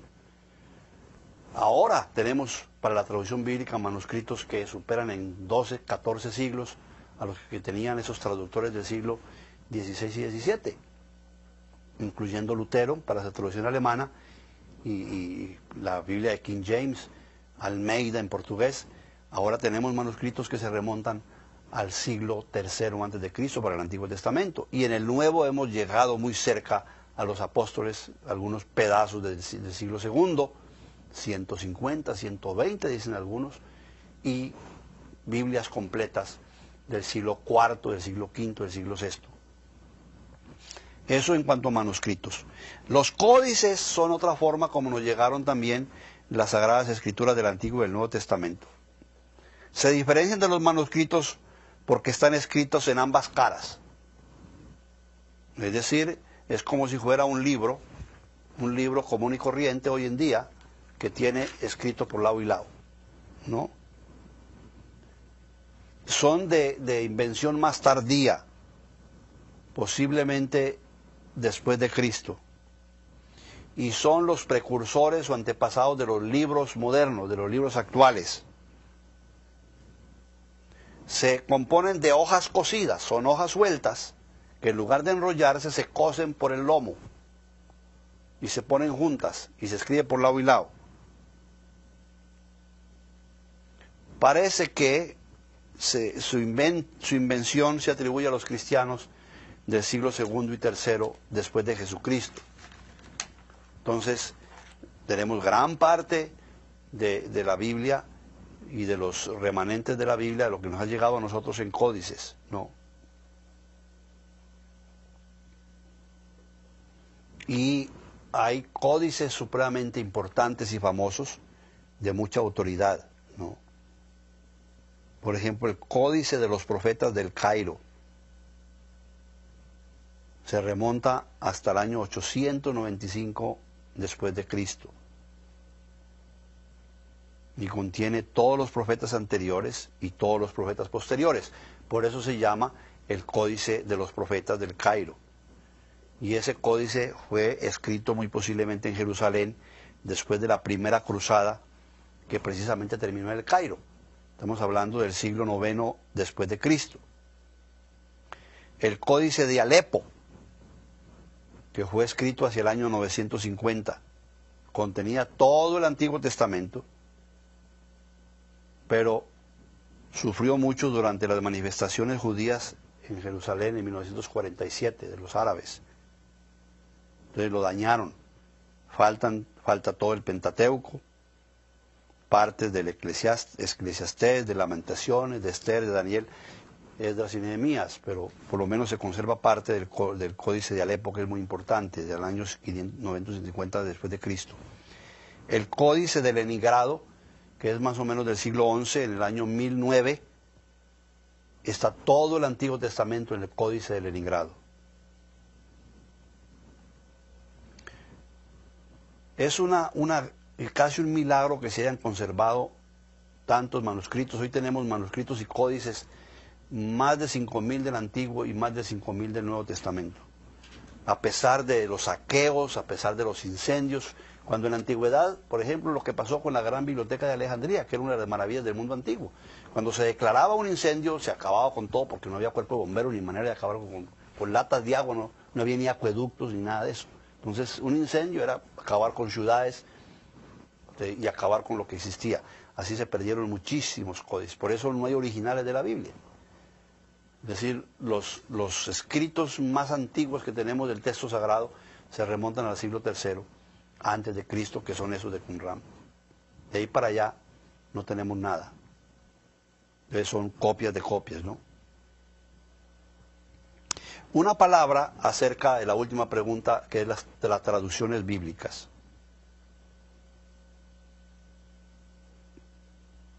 ¿Cuál fue la razón de la traducción de la Biblia? La primera razón histórica de la traducción de la Biblia fue la dispersión de los judíos por todo el mundo, que se dio varias veces. Ya vimos, por ejemplo, que Asiria conquistó el reino del norte. Estamos hablando del siglo VII y VIII antes de Cristo. Invadió el reino del norte, que era el reino de Israel. Luego Babilonia en el siglo VI, más o menos en el año 586, conquistó el reino del sur, que era Judá, destruyó a Jerusalén, destruyó el templo y se llevó cautivos a gran parte del pueblo y sus dirigentes a Babilonia. Y en Babilonia tuvieron que aprender arameo. Y ya vimos cómo los targúmenes, que son una traducción de la Biblia en arameo, con explicaciones e ilustraciones, fue una necesidad para el pueblo que no hablaba. Al regresar a Jerusalén y regresar a Palestina, ya no hablaba hebreo. Se imponía una traducción. Entonces, les voy a dar algunos nombres de traducciones antiguas. Por ejemplo, la famosa Peshita, con SH. Así es un nombre siríaco, una palabra siríaca. Peshita significa popular. Es decir, era una traducción popular de la Biblia, en lenguaje del pueblo. Después vinieron las traducciones en el latín. La Vulgata Latina, así se llama la Vulgata Latina del siglo IV, fue hecha por Jerónimo, San Jerónimo, que hizo el Nuevo Testamento en Roma y luego se retiró como un recluso en una cueva de Belén, cerca al pesebre donde nació Jesús, y ahí tradujo el Antiguo Testamento. Él era un monje recluso allá, un eremita. Pero la Biblia de San Jerónimo, la Vulgata Latina en latín del siglo IV, fue hasta hace poco el texto oficial de la Iglesia Católica. Hasta el punto que por muchos siglos la Iglesia Católica no permitía traducir la Biblia de los lenguajes originales, porque era peligroso, sino del texto oficial, que era confiable, que era el texto de San Jerónimo, que era la que aprobó el Concilio de Trento en el año de 1680 y tantos. Entonces, las traducciones, por ejemplo, en español del siglo pasado y principios de ese siglo, todas eran del latín. La famosa Torres Amat, Chío de San Miguel, que tuvimos en nuestra niñez, eran Biblias traducidas del latín y no de los textos originales. Después ya, a partir de los años 40 y 50, el Papa y la Iglesia Católica, y después del Vaticano II, se abrieron a un estudio mucho más amplio de la Biblia, y permitieron y comenzaron a fomentar las traducciones directamente de los idiomas originales, griego, hebreo y arameo. Y hoy hay muy buenas traducciones de la Biblia patrocinadas por la Iglesia Católica. La Biblia de Jerusalén es una excelente traducción de la Biblia, hecha directamente de las lenguas originales. La Biblia del Peregrino, que está ahora muy popular entre los católicos, es muy buena traducción de la Biblia también, ¿no? Claro, los protestantes desde la Reforma insistimos en la traducción de la Biblia y de los originales. Lutero tradujo la Biblia directamente del griego y el hebreo, lo mismo hizo Reina y luego Valera la corrigió del griego directamente de los originales, ¿no? Hoy en día la más reciente traducción patrocinada por los evangélicos de la Biblia, los protestantes, es la que vamos a tener dentro de poco completa, que es la nueva versión internacional. Yo personalmente he estado en los últimos 10 años coordinando el proyecto de la nueva versión internacional, que es la primera Biblia en español, desde que el español es español, totalmente hecha por biblistas, expertos biblistas evangélicos latinoamericanos en español. Es la primera. Mi cuerpo de traductores, unos 20. Estamos publicando en 1 o 2 meses la Biblia completa. Ya ha aparecido en diferentes ediciones el Nuevo Testamento con Salmos y Proverbios. Esa es la más reciente traducción de la Biblia al español, y es una bendición de Dios que sea hecha por el pueblo evangélico y por sus representantes biblistas latinoamericanos de unos 12 o 15 países. Argentinos, colombianos, centroamericanos, mexicanos, cubanoamericanos que están aquí. Todos son expertos en la traducción bíblica. Ya hablamos de la traducción al griego de la Biblia, no voy a hablar más sobre eso, que se llama la Septuaginta. Esa ocurrió en el siglo III al siglo I antes de Cristo. Es la Biblia Septuaginta en griego, del hebreo al griego, a la cual se agregaron los libros deuterocanónicos, o que llamamos nosotros los libros apócrifos. La Biblia Septuaginta, que es supremamente importante para el estudio de la Escritura, porque es una traducción anterior a Jesucristo y hecha con mucho esmero, y hecha de un texto hebreo muy antiguo que se perdió. El texto que hoy más se usa de la Biblia en hebreo es el masorético, pues ese es un texto que es de los últimos, del siglo V al VIII. Es un texto muy fiel, de los masoretas, que conservaban y tenían mucho cuidado con él. Ese es el texto de la Biblia en hebreo que más se usa en la traducción, pero hay que consultar otros textos antiguos, y entre ellos el texto griego de la Vulgata, por su antigüedad y porque fue hecha de un texto hebreo muy viejo, anterior por supuesto al siglo III antes de Jesucristo, ¿no? La Septuaginta. Esa Septuaginta se conserva en 4 famosos códices. Ya usted sabe lo que es un códice.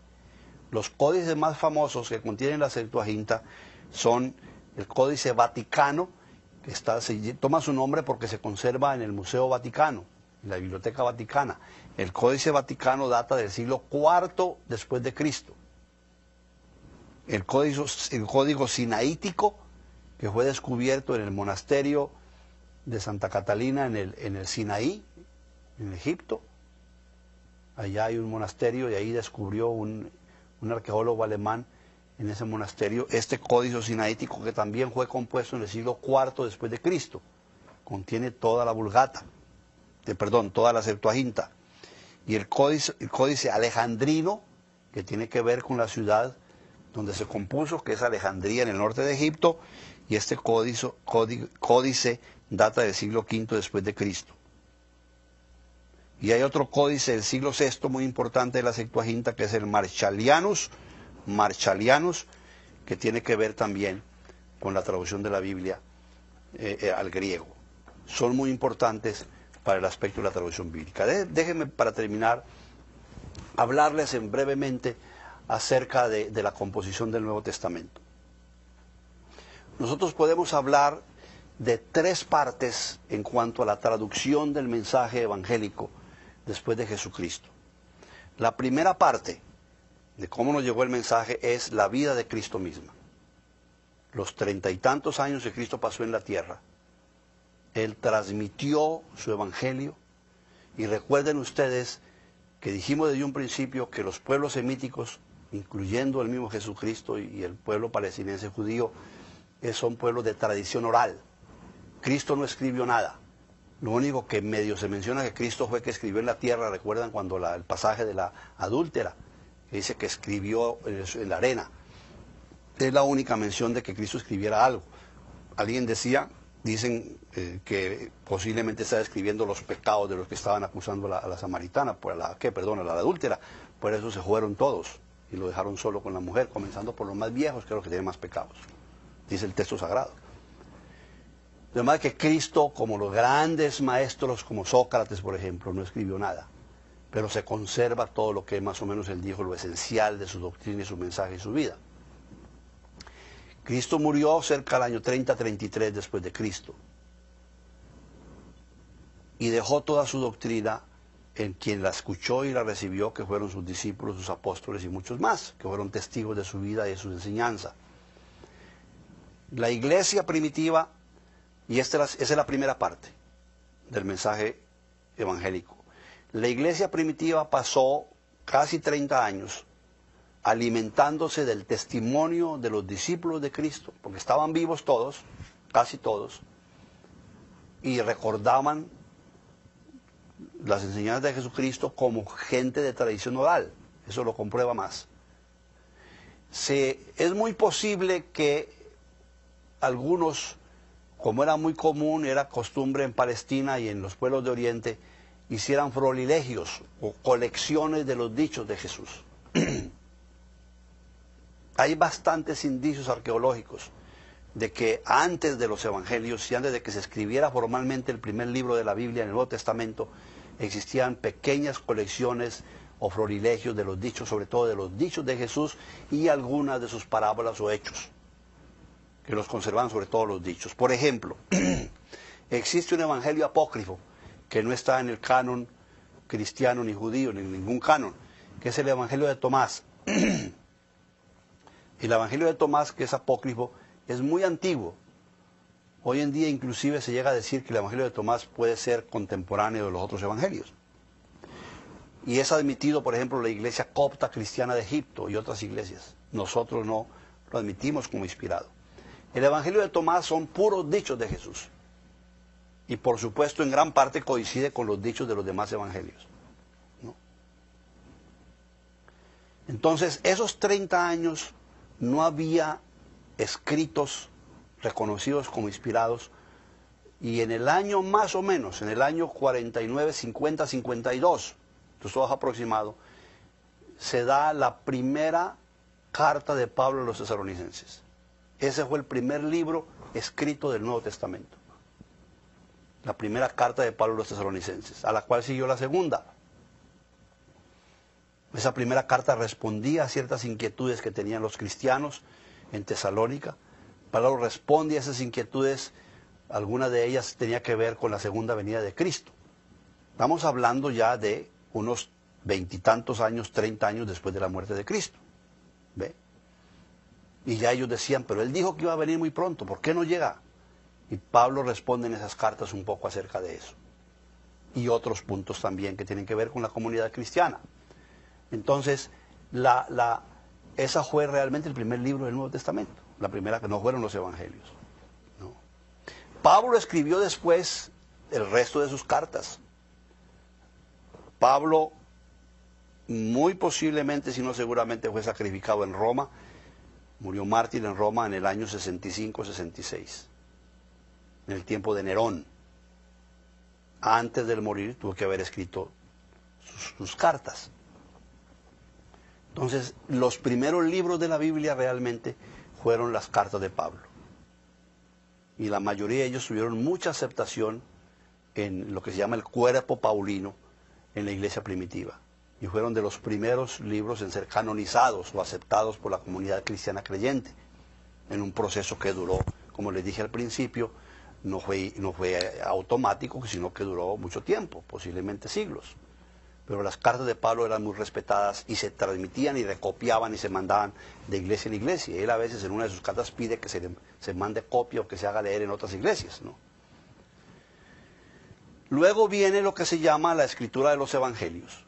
Cuando ya los apóstoles comenzaron a desaparecer, o porque se morían, o porque se fueron para acá o para allá, comenzó a desdibujarse, dijéramos, la tradición oral, y quería, como dice Lucas en su primer tomo de su obra, que es el Evangelio de Lucas, quería que se pusiera por escrito algo para que se supiera quién fue Jesús, se enseñara acerca de su doctrina.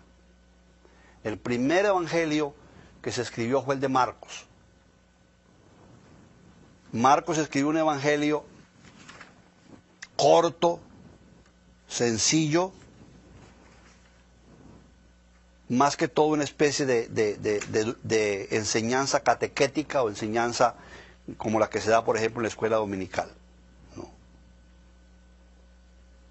Luego a Marcos siguen, por supuesto, los otros evangelios sinópticos, que es el evangelio de Lucas y el evangelio de Mateo. Ya estamos hablando de escritos entre los años, después de los años tardíos 60, 70, 80. ¿No? La teoría que más se acepta hoy en día en cuanto a la composición de los evangelios es que los tres evangelios sinópticos, Marcos, Lucas y Mateo, Marcos fue el primero, y luego Lucas y Mateo dependen de Marcos. Más del 50% de los evangelios de Lucas y de Mateo están en el evangelio de Marcos, dependen de Marcos. Pero hay una parte que no, de Lucas y Mateo, que no está en el evangelio de Marcos, pero que sí es común entre Lucas y Mateo. ¿Me están siguiendo? En Lucas y Mateo hay una parte que es común entre ellos, pero que no se remonta al evangelio de Marcos. Entonces, ahora se habla recuerdan ustedes que le hablé de esos florilegios, que hubo algunos escritos anteriores durante ese periodo del 30 al 50 y quizás después, otros escritos que se llaman la fuente Q, que quiere la palabra Quelle en alemán, por la palabra Quelle, que quieren decir los dichos. La parte más común entre Lucas y Mateo, que no está entre Marcos, tiene que ver sobre todo con los dichos de Jesús, no con los hechos, sino con los dichos. ¿No? Y eso es lo que significa esa palabra Quelle, dichos o enseñanzas. Entonces, se piensa que otra fuente que utilizaron los evangelistas fue este famoso fuente Q, que eran escritos anteriores a ellos y que los pusieron en los evangelios. Además de eso, la tercera fuente es sus propias investigaciones personales, que hay otros pasajes en Mateo y en Marcos, en Lucas y en Marcos y en Mateo, que son de su propia cosecha, es decir, lo que ellos pusieron de su propia parte. Entonces realmente los evangelios sinópticos, que son Marcos, Lucas y Mateo, están relacionados. Se pueden ver en tres columnas, por eso se llaman sinópticos, una sinopsis en tres columnas, y se puede distinguir una parte que es común entre ellos y que está en Marcos, una parte que es común entre Lucas y Mateo, que no está en Marcos, que es la que se refiere sobre todo a la fuente Q, y una parte que es propia de ellos. Esa se puede decir es una de las teorías de la formación. Luego a eso, por supuesto, se agregó ya tardíamente, hacia finales del siglo I, el Evangelio de Juan. El Evangelio de Juan es un evangelio aparte, más profundo, más teológico, que muestra una iglesia más desarrollada, una teología más profunda, y realmente Juan hizo su evangelio independientemente, más que todo, como una enseñanza de más profundidad para una iglesia más desarrollada a finales del siglo I. Luego vinieron las cartas que se escribieron por diferentes apóstoles, ustedes saben los nombres, y el libro del Apocalipsis, que muy posiblemente es bastante a finales del siglo I, se atribuye a Juan. Algunos discuten si este Juan es Juan el Evangelista u otro Juan. En todo caso, el Apocalipsis es un libro preciosísimo y también un libro muy avanzado. Su griego es muy hermoso, pero el griego más hermoso del Nuevo Testamento es el de la Carta a los Hebreos, ¿no? De la Carta a los Hebreos, que no es, hoy en día ya se admite generalmente, que no fue obra de Pablo, aunque contiene mucha doctrina paulina. Es una carta bastante evolucionada. Es la carta que nos presenta algo que ni siquiera los evangelios presentan, que es a Cristo sacerdote. El sacerdocio de Cristo, que es el sacerdocio no de la iglesia, de la tradición levítica, ni de Aarón, eso se había acabado. Es un sacerdocio que se remonta a Melquisedec, que era un soberano desconocido en el Antiguo Testamento, que no se sabe de dónde salió, que apareció y recibió los diezmos de Abraham y luego desapareció. Pero Jesús pertenece a ese sacerdocio de Melquisedec, que es un nuevo sacerdocio, un sacerdocio al cual todos participamos. En términos estrictos, si nos atenemos a la ley judía y a las tradiciones judías y al sacerdocio judío, Cristo era un laico, no un sacerdote como los levitas o como Aarón, sino que vino y estableció un nuevo sacerdocio según el orden de Melquisedec, y esta doctrina del sacerdocio de Cristo y ese redescubrimiento por la Reforma y los reformadores de que todos somos sacerdotes siguiendo a Jesucristo, está en la epístola a los Hebreos. Y el griego de la epístola a los Hebreos es precioso y muy hermoso, bien hecho, muy culto. De los evangelios, el evangelio también más bien escrito de todos es el de Lucas, porque Lucas era un profesional judío, un profesional médico, ¿no? Por eso hay muchos detalles en el evangelio de Lucas que tienen que ver con medicina, ¿no? En cuanto a fiebre, en cuanto a partes corporales, es muy meticuloso. Los milagros de Lucas son muy bien construidos y nos dan ciertos datos especiales que solamente un médico podía darnos, un hombre conocido en ese aspecto. Y hizo un segundo tomo, él mismo lo dice, hizo su obra en 2 tomos. La segunda parte de Lucas es los Hechos de los Apóstoles, que nos narra la realidad de la iglesia primitiva hasta dejar a Pablo y a Pedro en Roma. Y no nos cuenta la muerte de Pablo, no sabemos por qué, ¿no? Pero como dice el Evangelio de Juan, o dice Juan en alguna parte, dice, y el mismo Lucas, dice, muchas cosas se escribieron acerca de Jesús que no están en este libro, ¿no? Si se escribieran todas, no cabrían en el mundo. Pero lo que se escribe es lo que necesitamos nosotros para saber que Él es el Cristo, el Mesías Salvador, y a través de Él poder obtener la salvación. De manera que todo lo que nosotros necesitamos para nuestra salvación, para la más correcta relación nuestra y en nuestra vida con nuestro Dios Creador y con Jesucristo nuestro Salvador, lo tenemos en las Sagradas Escrituras, en el Antiguo y el Nuevo Testamento. Jesucristo utilizó el Antiguo Testamento como el libro guía, no solamente de su propia vida, porque era un israelita creyente en la palabra, vividor de la palabra y vivía la palabra, sino que la explicó, la interpretó, la utilizó, la cantó. Jesús se sabía de memoria como buen israelita los salmos. Eso fue lo que las 7 palabras no son 7 palabras, son mucho más palabras. Cristo lo que estaba haciendo en la cruz era recitando salmos, que era lo que hacía todo israelita bueno, piadoso, cuando estaba en problemas o cuando estaba en situaciones difíciles. Se ponía a recitar salmos. Por eso varias de las palabras que llamamos de las 7 palabras son extractos del Salmo 22, del Salmo 39, del Salmo 63. Encontramos que Cristo está recitando los salmos en la cruz, ¿no? Entonces Él conocía muy bien su Biblia. Y lo que hizo Jesucristo, hicieron los apóstoles, fue reinterpretar el Antiguo Testamento a la luz de la realidad de Jesucristo Salvador, de la vida de Cristo y de la enseñanza de Jesucristo. Por eso, en último término, el Nuevo Testamento es una interpretación del Antiguo Testamento a la luz de la realidad de la vida y de las enseñanzas de Jesucristo, ¿no? Y por eso Cristo la utilizó para convencer a sus enemigos acerca de su realidad como Salvador y como Mesías. Utilizó las Sagradas Escrituras, el Antiguo Testamento, para reconquistar a los apóstoles que se habían ido. ¿Se recuerdan el pasaje de Maús? Capítulo 24 de Lucas. Cristo fue detrás de ellos después de su resurrección y les abrió las Escrituras y les explicó por qué todo lo que te pasó tenía que pasar. Y luego les calentó el corazón, como dice ellos. No sentíamos algo en el corazón, en nuestra adentro, cuando Él nos hablaba y nos explicaba las Escrituras. Por eso, mis hermanos, para terminar, tenemos este sagrado libro, este bendito libro, que ha sido estudiado, es el libro más estudiado en toda la humanidad. No ha habido ningún libro más investigado, científica, literariamente, teológicamente, que la Biblia. Y este libro, sobre todo, es un libro que cuando lo leemos en fe, como fue escrito en fe, descubrimos los tesoros que nadie se puede imaginar. Yo predico a veces 10, 15, 20, 50 veces sobre un pasaje y cada vez encuentro más riquezas. Si lo hacemos en fe y lo hacemos en oración.